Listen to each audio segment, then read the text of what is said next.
Recognized for 1 minute.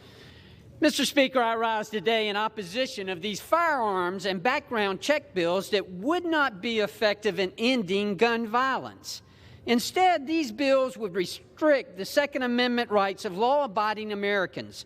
Simply increasing the number of laws and adding more hurdles to lawful gun ownership does not get to the core of reducing gun violence.